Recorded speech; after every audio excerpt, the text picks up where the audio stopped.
E contou-lhes também uma parábola sobre o dever de orar sempre e nunca desfalecer. Lucas capítulo 18, versículo 1. Quero, pois, que os homens orem em todo lugar. 1 Timóteo 2:8. Eu tenho uma pergunta para lhes fazer. Ela é composta de duas palavras. Você ora? A resposta é que ninguém pode responder a essa pergunta por você. Se você assistiu ao culto público ou não, o seu pastor sabe. Se você faz orações familiares em sua casa ou não, seus parentes sabem. Mas se você ora em secreto ou não, é um assunto apenas entre você e Deus. Rogo com todo carinho que atente para o assunto que trago diante de você. Não diga que a minha pergunta é muito direta. Se seu coração é reto aos olhos de Deus, não há nada nela para deixá-lo com medo. Não distorça a minha pergunta, respondendo que você recita as suas orações. Uma coisa é recitar as suas orações e outra coisa é orar. Não me diga que a minha pergunta é desnecessária. Ouça-me por alguns minutos e eu lhes mostrarei boas razões para fazê-lo. Primeiro, eu pergunto se você ora, porque a oração é absolutamente necessária para a salvação do homem. Eu digo absolutamente necessária e digo isso deliberadamente.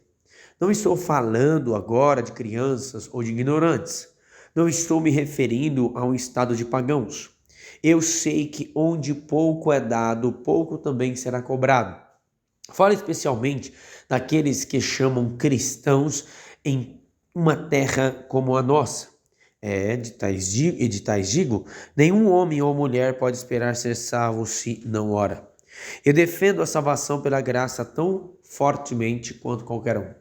Eu ficaria muito feliz em oferecer um perdão gratuito e completo para o maior pecador que já existiu. Eu não hesitaria em estar ao seu lado no leito de morte e dizer: creia no Senhor Jesus Cristo agora mesmo e você será salvo. No entanto, eu não posso ver na Bíblia que um homem alcance a salvação sem pedir por ela. Eu não consigo encontrar que um homem que quer receber o perdão dos seus pecados não levante seu coração intimamente e diga: Senhor Jesus, dá-me.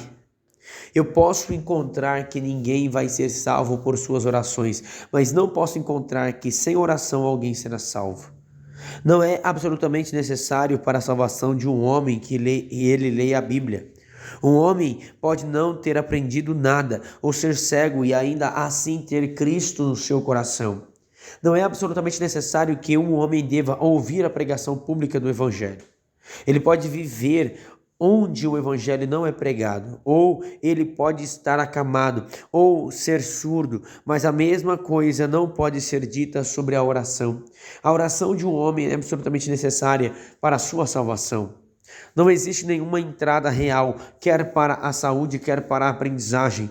Príncipes e reis, homens pobres e camponeses, todos de igual modo, devem atender aos desejos de seus próprios corpos e de suas mentes. Nenhum homem pode comer, beber ou dormir por procuração.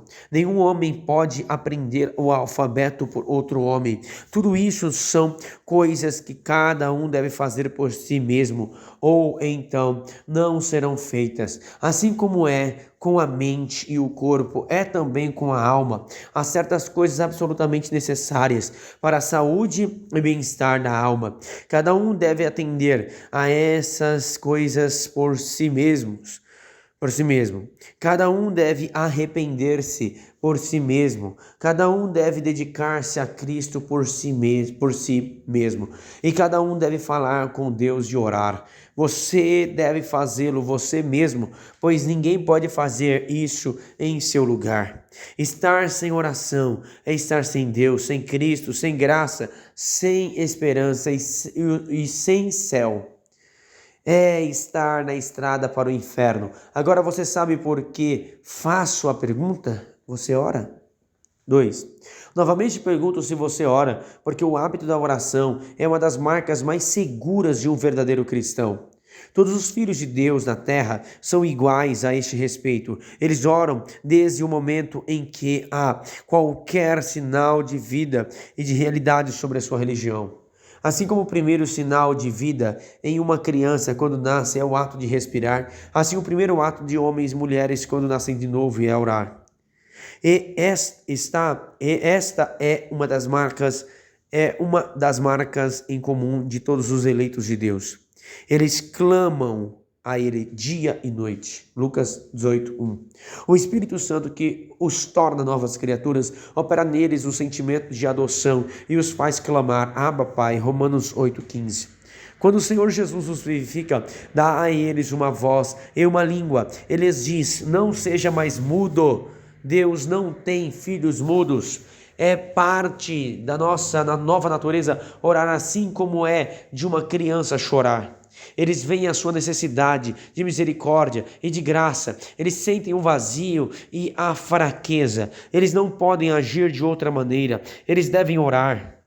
Eu tenho observado cuidadosamente as vidas dos santos de Deus na Bíblia. De Gênesis a Apocalipse, não consigo encontrar um cuja história nos é dita que não fosse um homem de oração.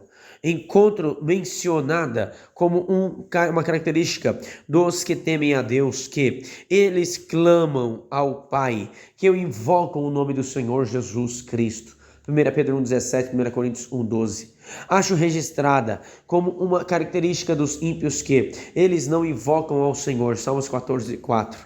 Eu li a vida de muitos cristãos iminentes que estiveram na terra desde os tempos bíblicos. Alguns deles foram ricos e outros pobres. Alguns foram cultos e outros incultos. Alguns deles foram episcopais e outros cristãos de outras denominações. Alguns foram calvinistas e outros arminianos. Alguns gostavam de usar uma liturgia e outros não usavam nenhuma. Mas uma coisa eu vejo, que todos eles tinham em comum. Todos eles foram homens de oração. Eu estudo os relatórios das sociedades missionárias em nossos tempos e vejo com alegria que homens e mulheres pagãos estão recebendo o evangelho em várias partes do globo. Há conversões na África, na Nova Zelândia, na Índia, na China.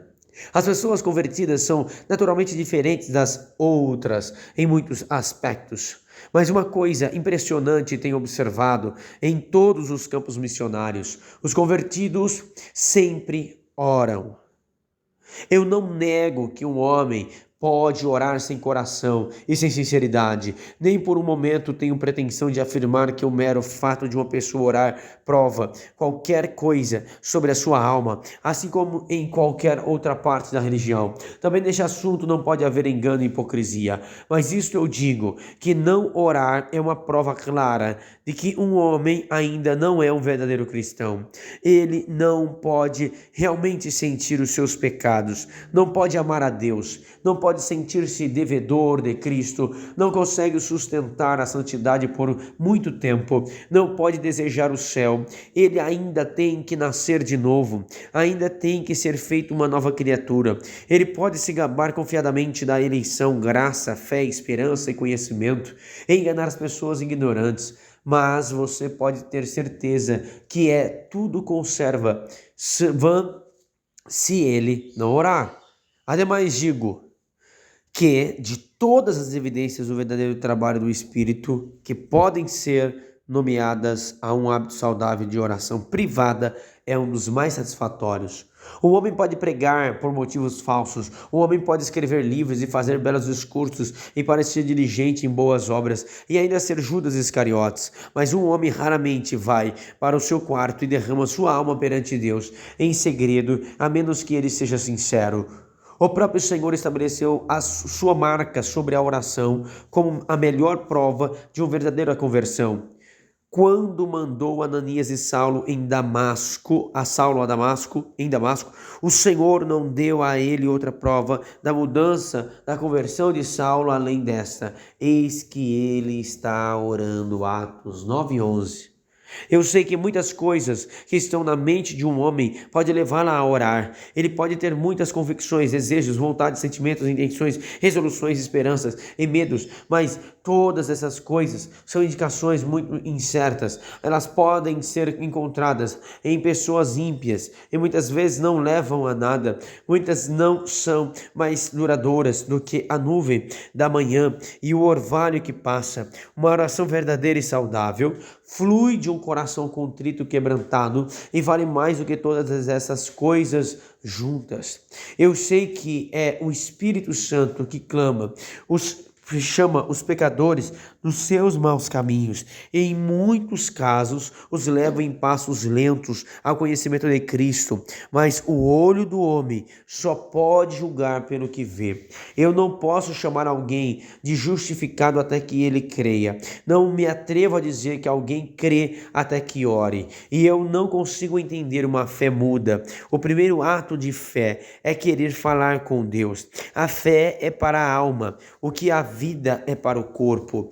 A oração é para a fé, o que a respiração é para a vida. Como um homem pode viver e não respirar, está além da minha compreensão. E como um homem pode crer e não orar, está além da minha compreensão também. Nunca se surpreenda se você ouvir os ministros do Evangelho falando muito sobre a importância da oração em casa. Esse é o ponto que queremos trazer a você. Queremos saber que você ora. Seus pontos de vistas da doutrina podem estar corretos. Seu amor ao protestantismo pode ser fervoroso e inconfundível, mas isto pode ainda não ser nada mais do que encabeçar o conhecimento de ter espírito partidário. Queremos saber se você está realmente familiarizado com o trono da graça e se você pode falar com Deus, bem como falar com Deus, bem como falar de Deus. Você deseja descobrir se você é um verdadeiro cristão? Então tenha certeza que a minha pergunta é de primeiríssima importância. Você ora?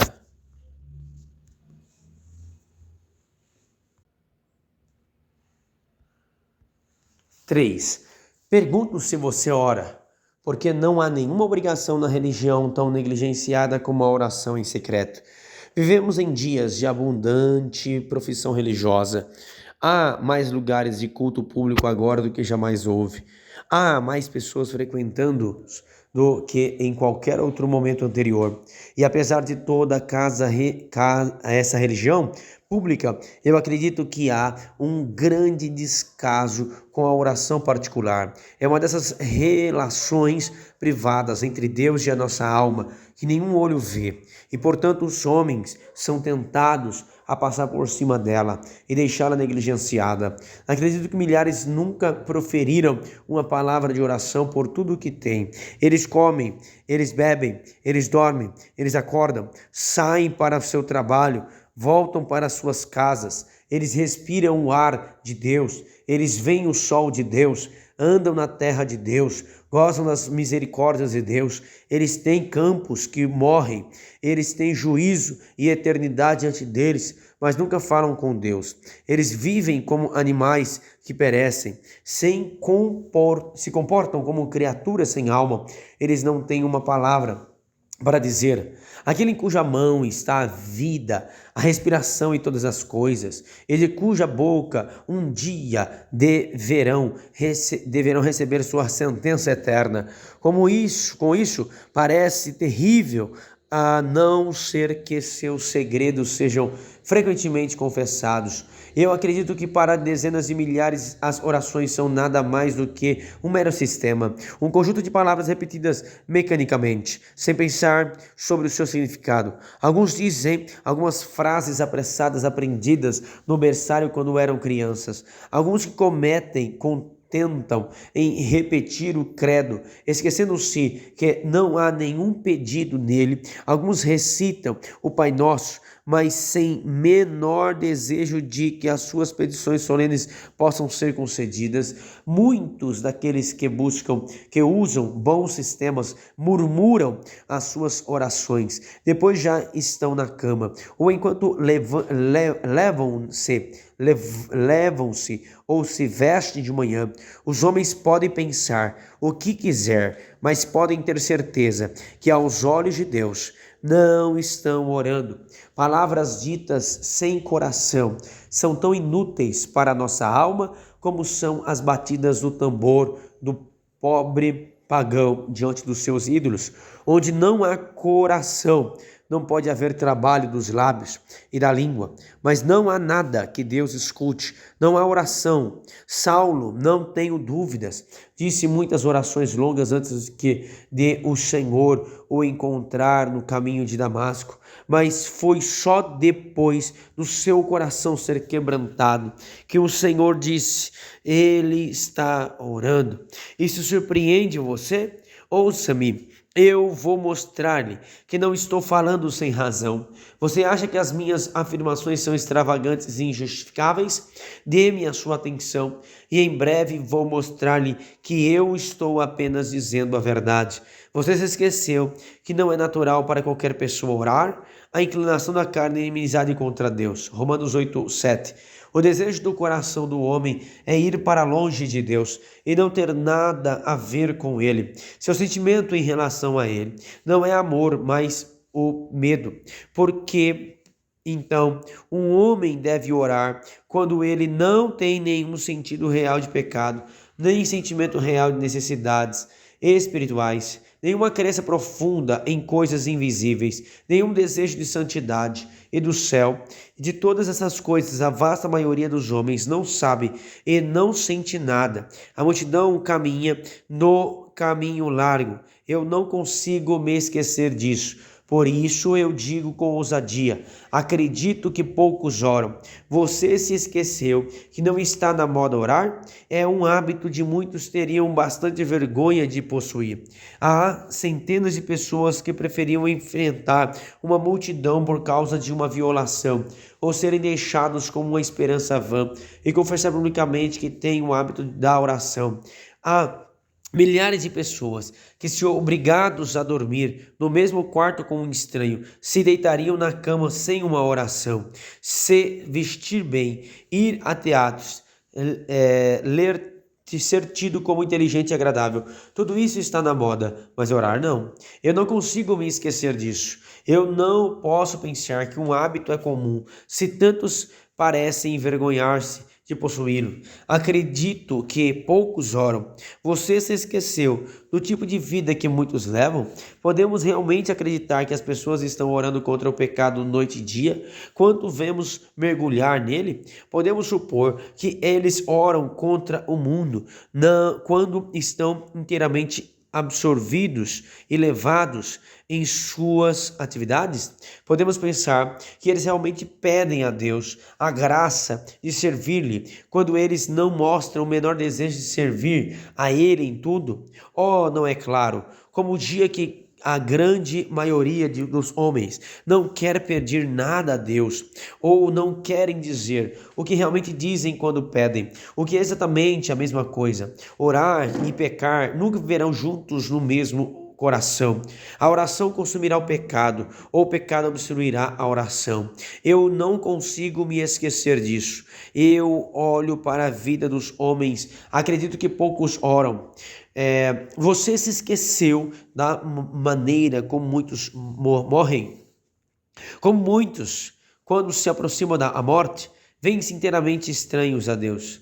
Eles, infelizmente, não só são ignorantes no seu evangelho, como tristemente o são da capacidade de falar com Ele. Há um constrangimento terrível, uma timidez nos seus esforços para aproximar-se dele. Eles parecem estar começando uma coisa nova. Parece que eles querem se apresentar a Deus como se nunca tivesse falado com ele antes. Lembro-me de ter ouvido falar de uma senhora que estava ansiosa para que o ministro a visitasse em seu leito de enfermidade. Ela queria que ele fosse orar com ela. O ministro perguntou-lhe pelo que ele deveria orar. Ela não sabia e era incapaz de dizer. Era totalmente capaz de nomear sequer uma coisa a fim de que ele pedisse a Deus por sua alma. Tudo o que ela parecia querer era a formalidade das orações de um ministro. Eu consigo entender isso. Leitos de morte são grandes reveladores de segredos. Não posso esquecer o que vi de pessoas doentes e moribundos. Isso também me leva a crer que poucos oram. Eu não posso ver o seu coração. Eu não sei a sua história particular nas coisas espirituais, mas pelo que vejo na Bíblia e no mundo, estou certo de que não posso fazer-lhe uma pergunta mais necessária do que esta. Você ora?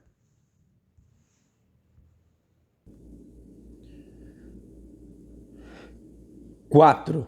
Pergunto se você ora, porque a oração é um ato religioso no qual há grande encorajamento.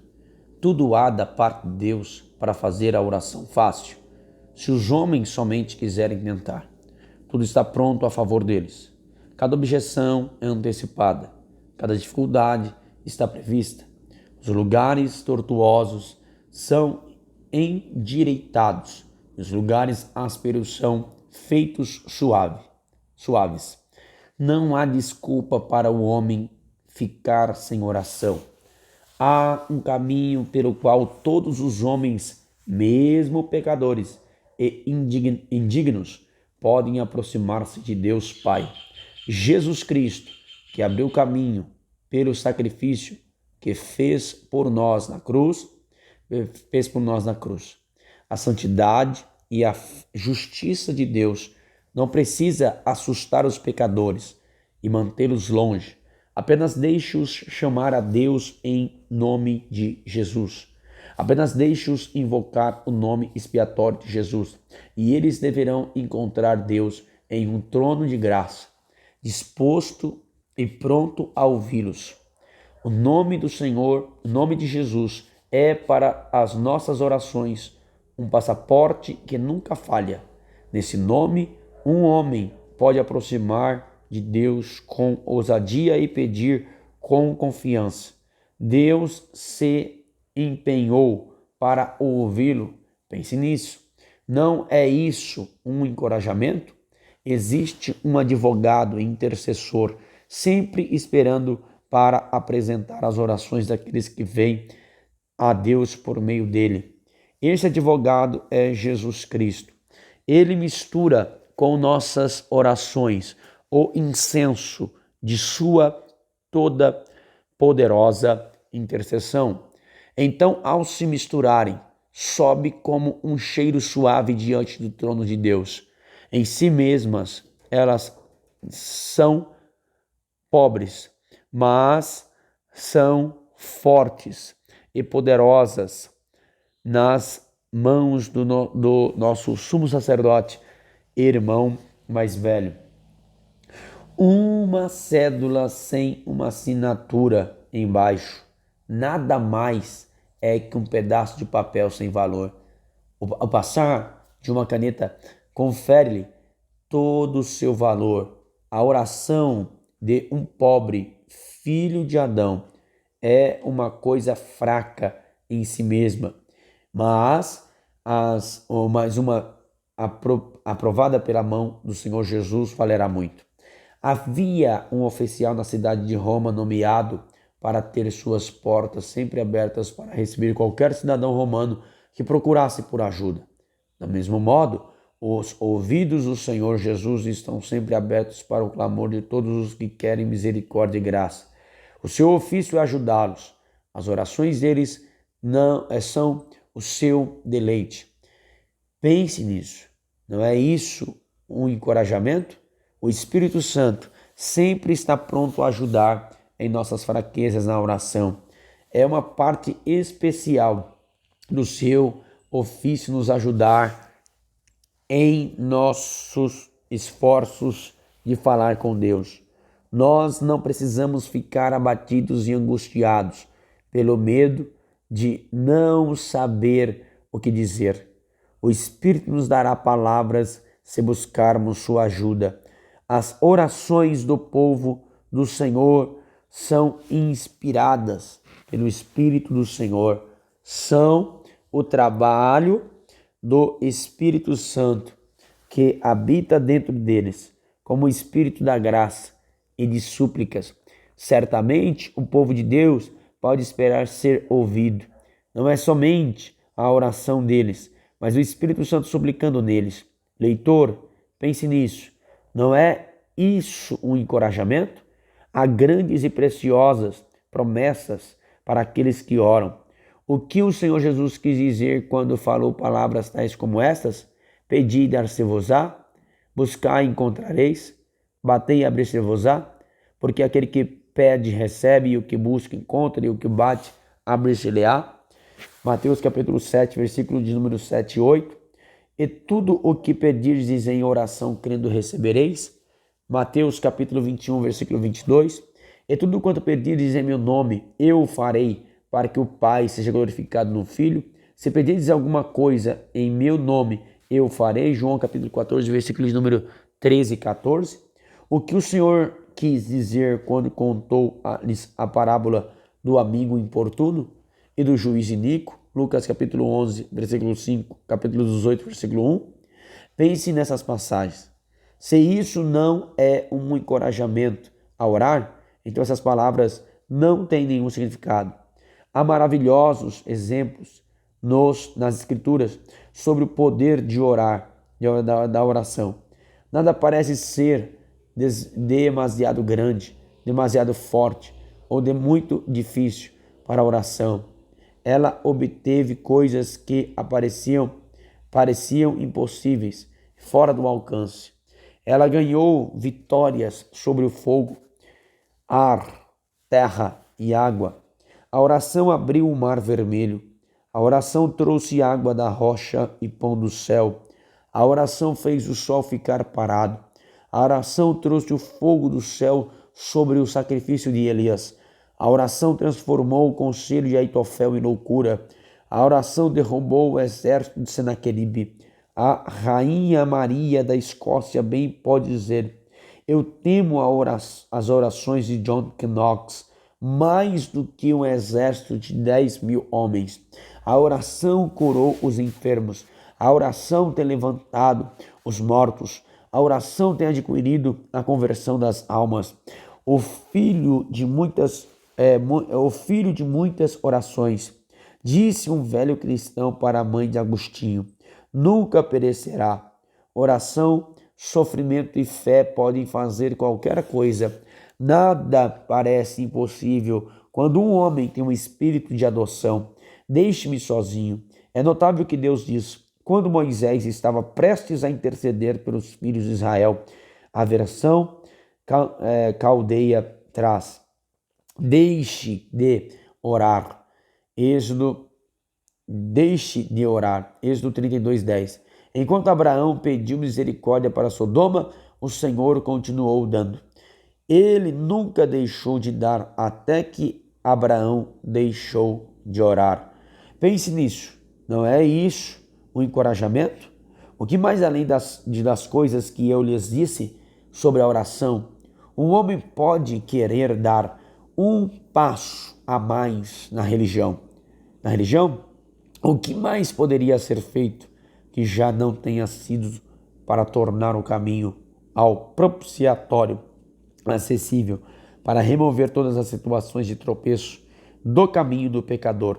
Certamente, se os demônios do inferno tivessem tais oportunidades abertas diante deles, eles iriam pular de alegria e fazer um circo no próprio abismo. Mas onde o homem esconderá sua cabeça ao final negligenciar esses gloriosos encorajamentos? O que pode ser dito para o homem que depois de tudo morre sem orar? Espero ansiosamente que você não seja esse homem. Certamente eu bem poderia lhe perguntar: você ora?